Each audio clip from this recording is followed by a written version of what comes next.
Silver State Trains here, back with another video.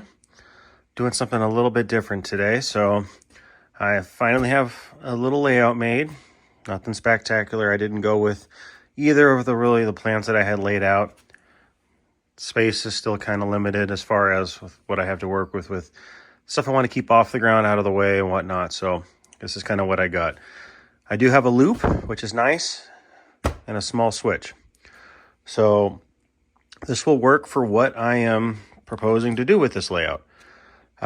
So this video, I'm going to be going over DC and DCC for beginners as it relates to the Cato Unitrack and the NCEPowerCab. So how this all works together in N-scale and how you can kind of build your first layout and understand the principles behind DC and DCC, or at least the best that I can explain them. So this is a functional layout now. Currently it's set up with one feeder, and right now it's running in DC. I can very easily swap it. It's already wired for DCC, which I will show you guys in a little while. So, but right now this actually runs both DC and DCC through the standard wiring of Cato, if you will. I don't have any insulators in here. I don't have any additional feeders. So these Cato switches still function as power routing, which is a function of, I don't know if it's only Cato that does it, because obviously there's other track out there like Pico and Atlas and whatnot, but these are actually power routing. So whichever way the switch is thrown is the way the power is going to go. So right now, I'm drawing a blank on the proper terminology here, but it's running in its standard configuration. Once it's thrown, it's heading this way. So once you do that, the power will be routed to this track and it'll be killed to this track here in its current configuration. That will change later in the video as we kind of go into things, but for right now, this is what you got. So what do I have on the board here? I have the standard Cato DC power pack, which needs its own power supply and connection to the track, which is right here. From here, what I have is a makeshift bus, if you will. So whether we're doing the DCC system or the DC system, power is routing to here.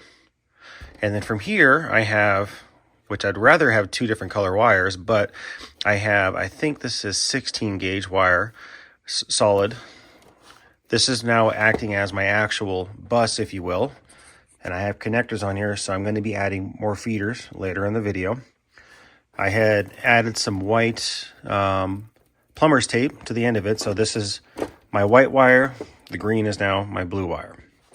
What else do I have going on here? I have a circuit protector, which is completely optional. You don't have to do this. It's not terribly expensive to add to your layout, and it's just kind of good insurance. So the way that this works is this is on my DCC side. So my wiring, the feeder wires from the NCEPowerCab runs into the circuit protector. The circuit protector does its magic in between, and then from here, it feeds out to my bus block. What else I have on this layout is this is another power supply that I'm using to power accessories. So for example, it's providing 12 volt DCC to the Cato accessories, which can be used to power switch controllers. The Cato DC power pack also has the accessory ports on the side, so this can also feed DC 9 volt power to your Cato accessories. So there's just a multitude of ways that you can do this.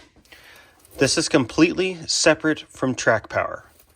So this has its own power supply, which is over, I don't have it plugged in. So this is the power supply for this. With this unit here, I got this off of Amazon. I've showed this in one of my other videos, which came with this style connector here, which allowed me to feed it to some basic wires. Now, my understanding with this, the polarity doesn't really matter. You just kind of pick a side. So from here, I have one of each wires going to one of the blocks, and then the Kato unit here is also going to one of each blocks. So that is providing the DC power. I didn't concentrate on positive versus negative. I plugged it in. I didn't have any issues. I am not an electrical expert, but I didn't have any issues with this. So to my understanding, polarity doesn't matter in this instant. It very much matters over here for running of your track. So again, we have the bus running here. And then from your track, you need to designate if you want the outside rail to be white or blue and the inside rail to be white or blue. Once you have picked that, or whatever color wires you want to do, you don't have to do white or blue, but you have to pick what color wire you want going for the inside and outside rail. And you have to pay attention to the orientation as you go around to make sure that you do not swap your wires. That will cause either a short or sorts of bad things for your layout. You don't want to do that. So I like to do little cheater notes here where I just write blue wire, white wire, and I will continue that all the way along.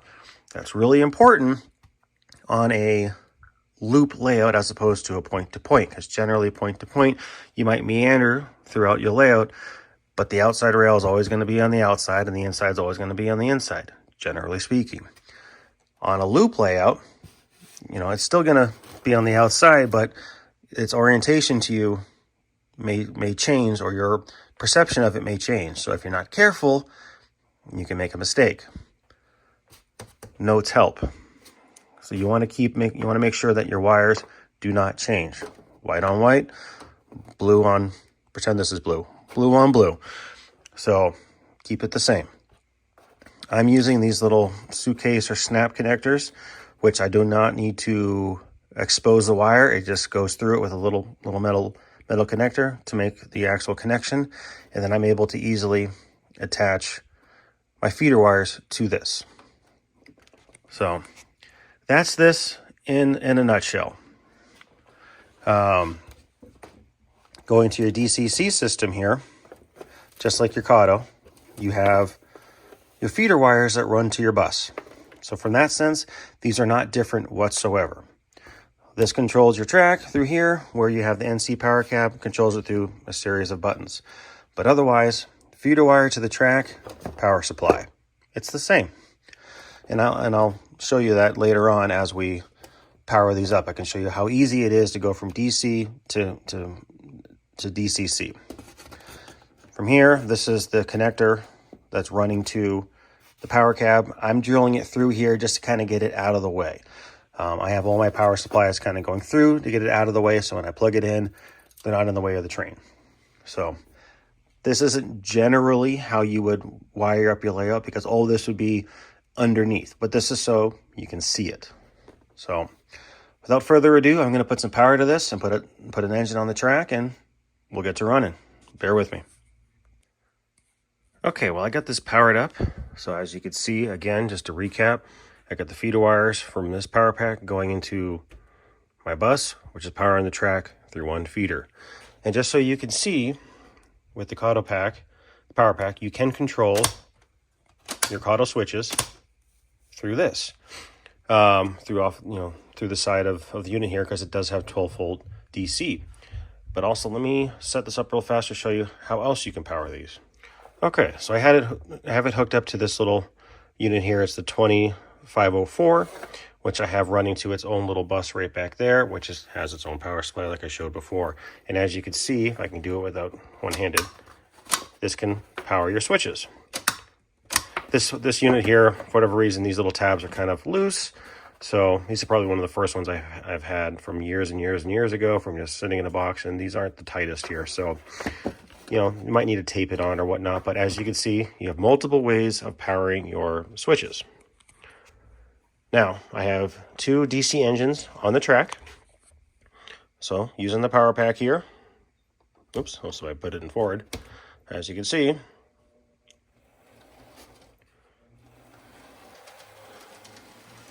I can run an engine.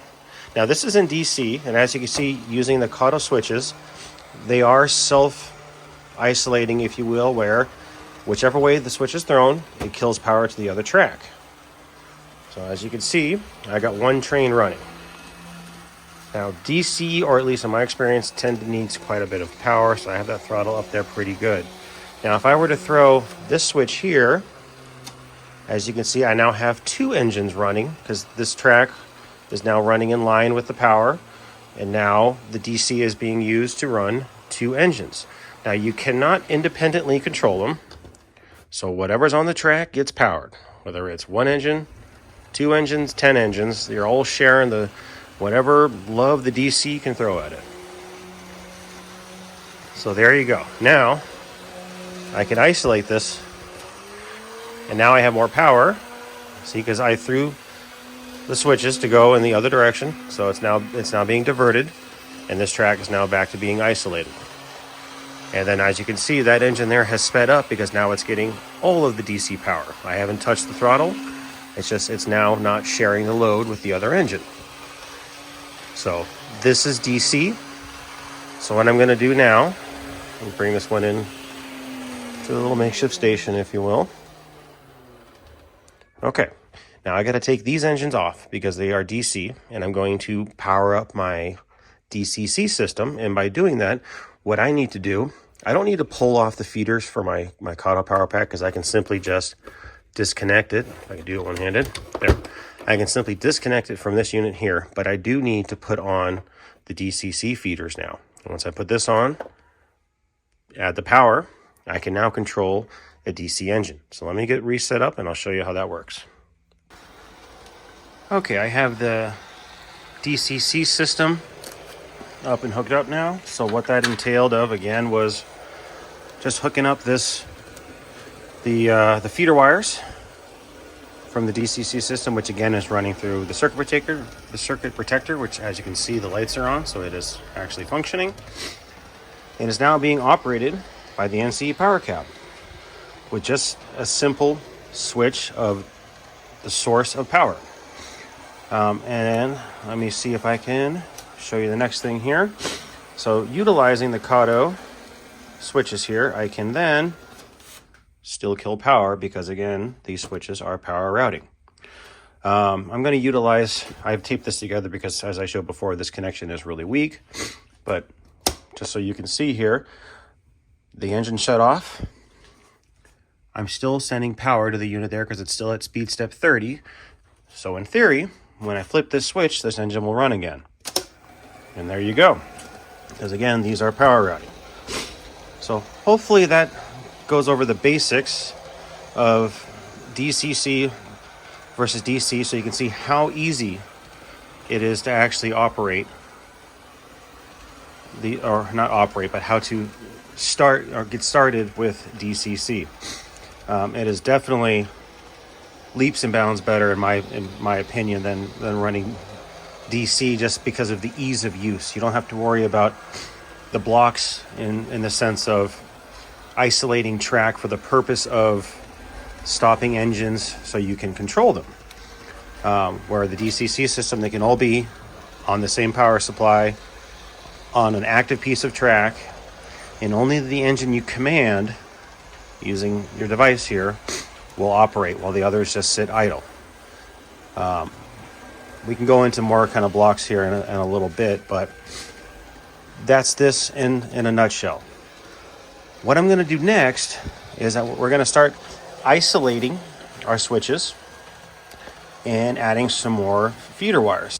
All right, I'm now going to go into the next kind of principles, if you will, or wise things to do with DCC. This is primarily, again, focusing on Kato Unitrack. Your mileage may vary if you're using something else like Pico or Atlas Track.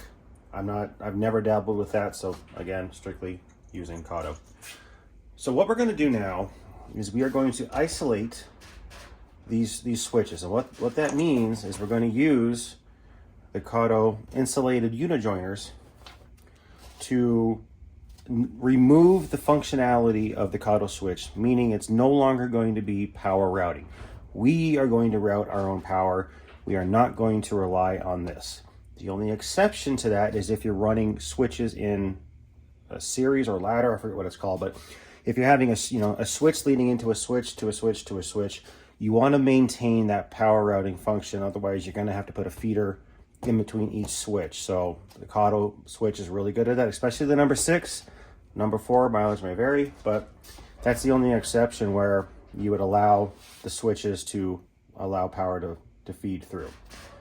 This, with it just being a single switch, we are going to isolate this, so that way it'll stop the power right here, and power will resume with a new feeder that I'm going to install right here. So let's go ahead and do that right now. So first you got to remove the unijoiners and replace them with insulators. There you go. There's that. And we're going to remove the feeders here, or not the feeders, but the unijoiners, because I need to put in a feeder in this area. So there you go. That is now isolated. I am then going to take my feeder here. Now remember, we have already stated that this outside rail is blue. So as you continue here, that means this rail is blue and the outside and the inner one is white. Remember to make sure you keep track polarity correct. So now I'm going to put that on there. There's my feeder. I now need to put on more insulators on the other side of the switch here. So I'm now going to take these unijoiners off, replace them with insulators. Come on. There we go.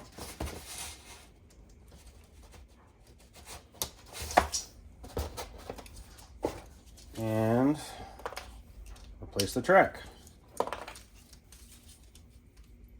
So there you go here. That's done. And that's done. Next, you just have to connect this to your bus. So I've designated this one here with the convenient plumber's tape as white. So I'm going to make that connection here.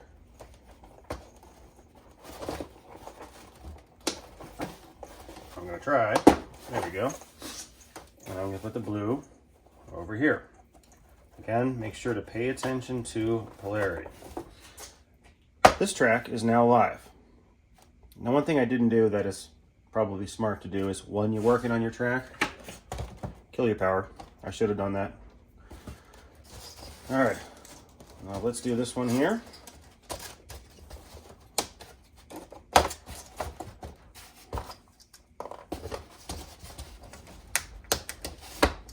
Okay, hopefully I have enough unijoiners here, or insulators, I mean.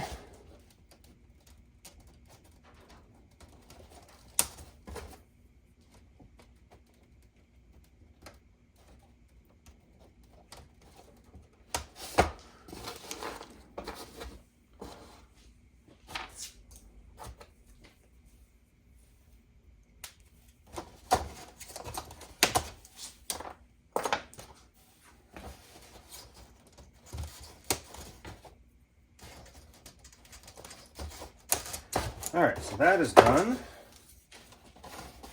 So I need to remove this one because I need to add a feeder. Because right now this track is dead. There is no longer any power flowing to it. So it's hungry. We got to give it some power.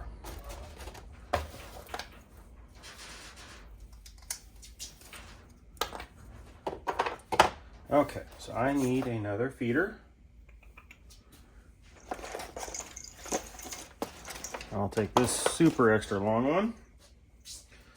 Okay, so again, I've designated blue as my outside rail, white as my inside rail. I'm going to route that over here. There's that. Oops. There's that. Come on. Come on. Alright. I gotta route this underneath my track here. Okay. So there's that. And I will take this one over here. Again, plumber's tape is white.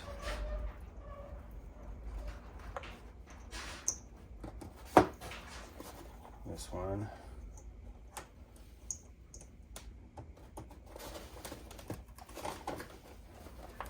Okay. This is all hooked up. I'm going to get a train on here. Let's test it out.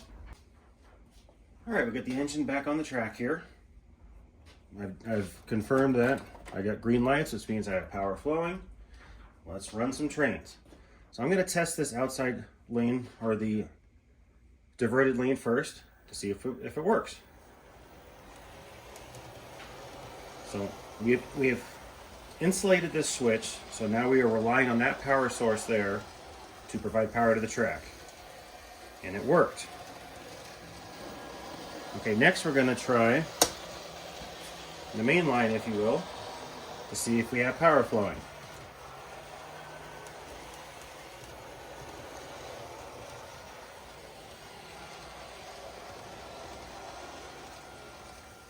Oops.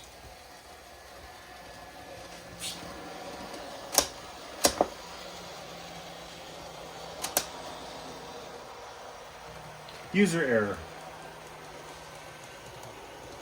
Let's try that again.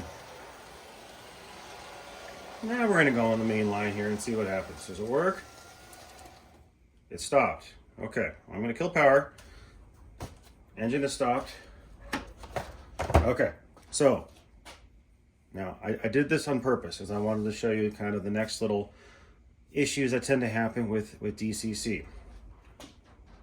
Everything was working great, and then all of a sudden the engine stopped. So what happened? We know that power was flowing through here because it went to the diverted lane. So we know the switch, for the most part, is working. Is it possible that maybe there's a bad frog here, or whatever it's called, or it's not translating this way? It's possible, but we did just do wiring. So depending on how you do your wiring, and maybe some of you caught this because I did this on purpose, but sometimes you don't always get a good electrical connection.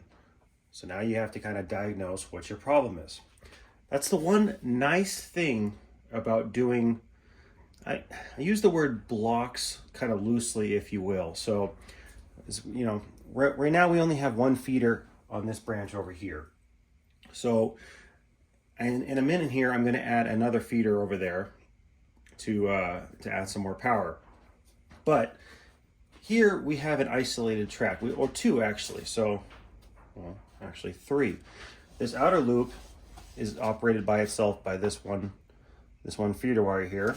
This small piece of track here is being fed by this one, and this small piece of track here is being fed by this feeder. So we know the main loop works and this one doesn't, or this one does, and this little jaunt here does not. So we know we have a power issue right here at this track.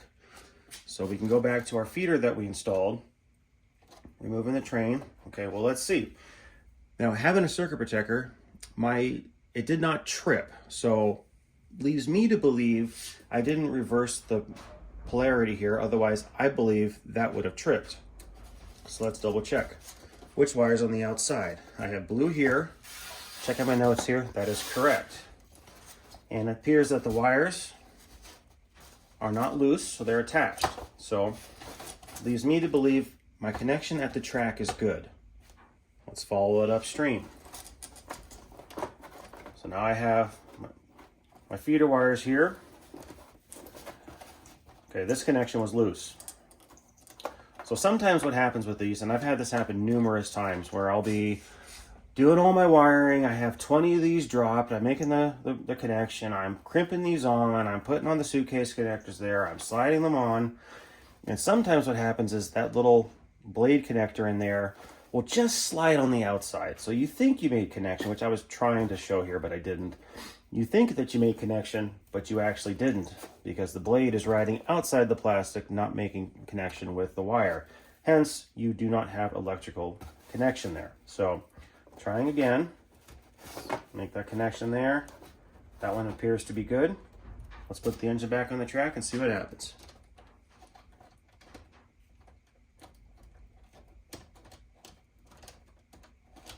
Come on now.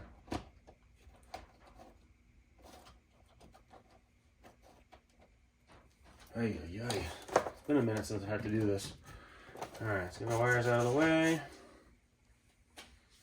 Everyone's firing up. Looking for my green light of permission. Sweet. Here we go. Let's try again. Problem solved. So that's the one nice thing about having little pockets of wire, is that you can kind of help diagnose where your problem is. Because if it's working to a point and then it stops working, especially when you have an insulator in there, you have an issue with one section, which makes life a lot easier. All right, now I'm going to add another feeder wire back here. So kind of a good rule of thumb, no matter how big your layout is, it's a good idea to have your feeders maybe every 3 to 4 feet, or one every 6 foot of track. You just kind of want to pick a lane, if you will, and stay. I mean, you can never have too many feeders. You really want a good DCC, or DC for that matter, source going to your track to make sure you have ample power to run your trains. So I've never had an issue with having too many feeders, just kind of put it that way. So all right, let's get this one installed. Now keep in mind, this outside rail here is blue, so when you trace it around there, it's going to be this outside guy here that now needs to be a blue line. So you could put your notes down there on your track to keep your orientation correct, or whatever works for you. There's no wrong way of doing it, unless you put the feeder on wrong. Then there is a wrong way. So we got the track connection there. Get that on here, and right here. So there's our second feeder on the main line. Now I got to make the bus connection. Again, which one is? This is my white one, so I'm going to put the white connection here. Boom, and the blue connection here. All right, fire it up. See if I did a good job.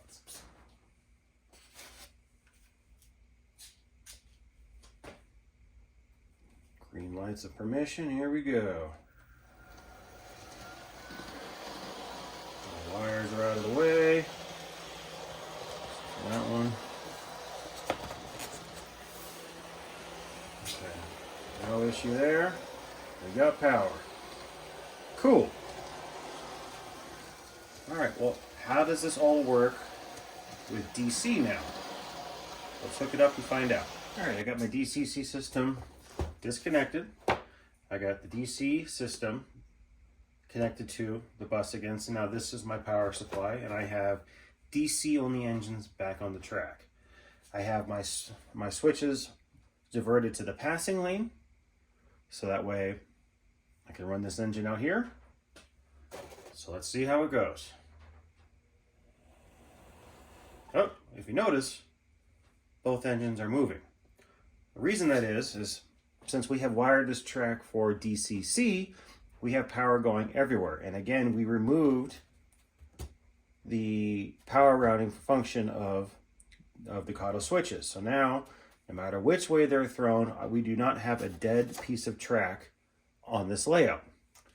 That proves problematic with DCC, because no matter what you do, you're going to have both engines running, because the track has power everywhere. But if you noticed before, the DC kind of stumbled a little bit, so with more feeders, you're getting more power to the track, I think, and they seem to be running a little bit better with, we now have essentially 4 feeders powering this. So DC is running a lot better, so having more connections definitely helps, but now you're stuck with all your engines are running.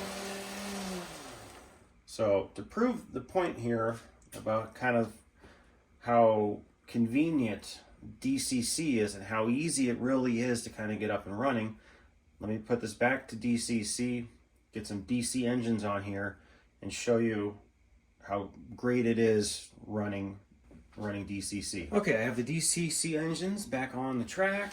My DCC power supply is hooked back up. And as you can notice, I have both engines on the track to the point where if they were both running forward, they would collide with one another or have a head-on.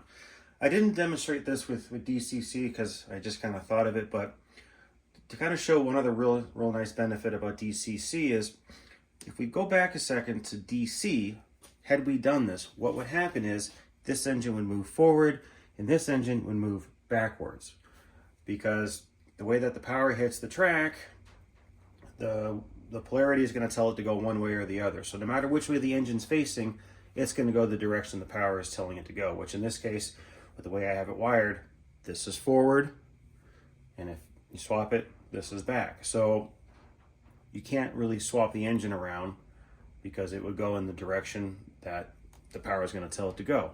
Now DCC, on the other hand, I can have an engine go forward, and as you notice, that engine isn't going anywhere because I haven't commanded it to. So you can have 30 engines on the track, it won't matter. They will not move unless you tell it to. So right now I was dealing with 2586. Now let's call up 2588. And we need to go in reverse now, which it will. So I had to switch it because I wanted to go backwards. But see, I can have that engine go in reverse, and I can call up this engine, and I can have that engine go in forward independently of one another. I can have this go full speed and have this one crawl. You have independent control of your engines. See, I can have this one come up on it quick, which I wanted to slow it down, but I didn't. So as you can see, you can do whatever speed you want. Just be quick on the throttle, quicker than I was. But you have complete independent control of your engines. So this one is screaming, the other one is crawling. I can't get it to slow down quick enough with my thumb. But anyway, just so you can see, you have independent control of your engines. So that's one great thing about DCC, is just the controllability of it. And as you can see on here, it's not that difficult to wire it up. I was immensely intimidated by DCC, and if you've watched my channel for a while, I started off doing DC. That's how I was going to go. And it wasn't until one of your viewers actually made a comment that made it click, because I've watched countless videos on DCC for somebody starting off, and I just felt like they would just hook me, and then they would just throw something in that confused me to the point where I just lost interest in it, and I felt, you know what, DC is better, that's all I've ever known, I'm going to stay there. This is super easy if you just kind of break it down to the basic principles. As you saw, we were able to run this whole track with one feeder. So all we're doing is adding in additional feeders to just give it the best power that we can. The benefit here of insulating switches here is that you get the controllability of, you're not relying on the Cato switch to send power where you want it to go. It also gives you the capability of, which I've done on some layouts, you can put a little toggle switch on one of your leads to kill power to any track that you want to. Where that's beneficial is in a yard area or an engine storage track area, especially when you have sound engines. They will just sit there and continuously make sound. You can mute them. I think on some of them you can technically, have them power down or whatnot, but you can also just kill the power to that individual track, which is really easy to do. Again, toggle switch on one of your leads, whichever one you want. So if you break the connection here, it breaks the connection to the track. So hopefully you found this informative, and maybe it removed the mystery or the intimidation of DCC. So hopefully you found it useful and it wasn't confusing. Feel free to reach out to me if you have any questions. I'm happy to help you out the best that I can. But this is DCC in a nutshell. So thank you for watching. You'll have a good one.